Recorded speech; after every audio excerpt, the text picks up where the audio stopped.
ಸರಸ್ವತಿ ನಮಸ್ತುಭ್ಯಂ ವರದೆ ಕಾಮರೂಪಿಣಿ ವಿದ್ಯಾರಂಭಂ ಕರಿಷ್ಯಾಮಿ ಸಿದ್ಧಿರ್ಭವತು ಮೇ ಸದಾ.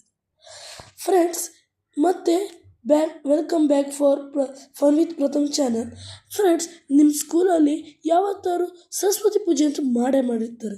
ಎಲ್ಲ ಸ್ಕೂಲವರು ಪ್ರತಿ ವರ್ಷ ವಸಂತ ಕಾಲದಲ್ಲಿ ಮಾಡೇ ಮಾಡ್ತಾರೆ.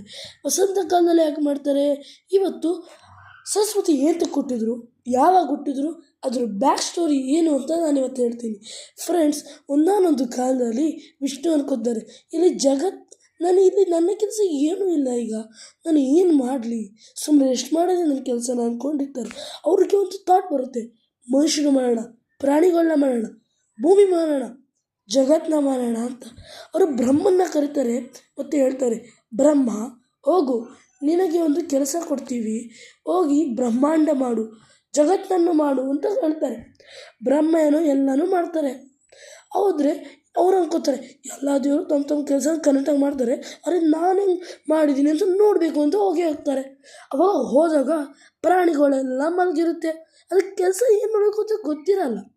ಮತ್ತು ಎಲ್ಲ ನೀರು ಹೋಗ್ತಾರೆ, ಸೌಂಡು ಕೇಳಿಸ್ತಿರಲಿಲ್ಲ. ಅದಕ್ಕೋಸ್ಕರ ಅವ್ರಿಗೆ ತುಂಬ ಬೇಜಾರಾಗುತ್ತೆ. ಆಮೇಲೆ ಅವ್ರು ಅನ್ಕೋತಾರೆ, ಇಲ್ಲಿ ನಾಲೆಜ್ ಇಲ್ಲ, ನಾನು ನಾಲೆಜ್ನ ಕೊಡ್ತೀನಿ ಅಂದ್ಬಿಟ್ಟು ಎಲ್ಲ ಯಾವ ಪವಿತ್ರ ನೀರು ಕೊಡಿದ್ದಾವೆ ಎಲ್ಲ ತೊಗೋತಾರೆ. ಪವಿತ್ರ ನೀರು ತೊಗೊಂಡಾದ್ಮೇಲೆ ಅವರು ಅದನ್ನು ಒಂದು ಶಕ್ತಿ ಮಂತ್ರಗಳಿಂದ ಹೇಳ್ತಾರೆ.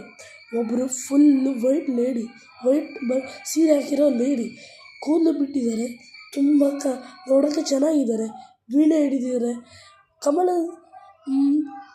ಒಂದು ವೈಟ್ ಹೂದ ಮೇಲೆ ಕೂತ್ಕೊಂಡು 2 ಹಂಸಗಳಿದ್ದಾವೆ. ಅದನ್ನು ನೋಡಿ ಅವ್ರು ಹೇಳ್ತಾರೆ, ಆ ಹುಡುಗಿ ಹೇಳ್ತಾಳೆ, ಬ್ರಹ್ಮ ನನ್ನ ಕೆಲಸ ಏನು ಹೇಳಿ ಅಂತ ಹೇಳ್ತಾರೆ. ಅದಕ್ಕೆ ಬ್ರಹ್ಮ ಹೇಳ್ತಾರೆ, ನೀನು ಈ ಜಗತ್ತಲ್ಲಿ ವಿದ್ಯೆಯನ್ನು ಕೊಡು, ನಿನ್ನ ಸಂಗೀತವನ್ನು ದರ್ಪಣೆ ಮಾಡು ಅಂತ ಹೇಳ್ತಾರೆ. ಮತ್ತು ಇನ್ನೊಂದು ಹೇಳ್ತಾರೆ, ನಿನ್ನ ಹೆಸರು ಇನ್ನ ಮೇಲಿಂದ ಸರಸ್ವತಿ ಎಂದು ಹೇಳಿ ಅವರು ಹೋಗ್ತಾರೆ. ಫಸ್ಟು ಅವರು ಭೂಮಿಗೆ ಹೋಗಿದ ತಕ್ಷಣ ಸರಸ್ವತಿ ಒಂದು ಪಕ್ಷಿ ಬಂದು ಅವ್ರ ಮೇಲೆ ಕೂತ್ಕೊಳ್ಳುತ್ತೆ.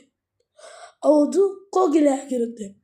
ಅದಕ್ಕೆ ಅವ್ರ ಮುಂದೆ ಒಂದು ಸಾಂಗ್ ಆಡಿ ಕೋಗಿಲೆಗೆ ತುಂಬ ಮಧುರವಾದ ಟ್ಯೂನ್ ಕೊಡ್ತಾರೆ. ಯಾವ ಪಕ್ಷಿ ಹತ್ರ ಆ ಥರ ಮಧುರವಾದ ಟ್ಯೂನ್ ಇರಲ್ಲ, ಅದನ್ನು ಕೊಡ್ತಾರೆ. ಆಮೇಲೆ ಎಲ್ಲರಿಗೂ ನಾಲೆಜ್ ಕೊಡ್ತಾರೆ. ವಸಂತ ಕಾಲದಲ್ಲಿ ವಸಂತ ಹೂವು ಅಂತ ಇರುತ್ತೆ. ಅವರು ವಸಂತ ಕಾಲದಲ್ಲಿ ಹುಟ್ಟಿದ್ರು, ವಸಂತ ಹೂವು ಅವ್ರಿಗಾಗಿತ್ತು. ಅವರು ತುಂಬ ಇಷ್ಟ, ಅವ್ರಿಗೆ ಮಕ್ಕಳಂದರೆ ತುಂಬ ಇಷ್ಟ. ಅವರು ವೀಣೆಯಿಂದ ಸಂಗೀತನೂ ದರ್ಪಣೆ ಮಾಡ್ತಾರೆ. Thank you.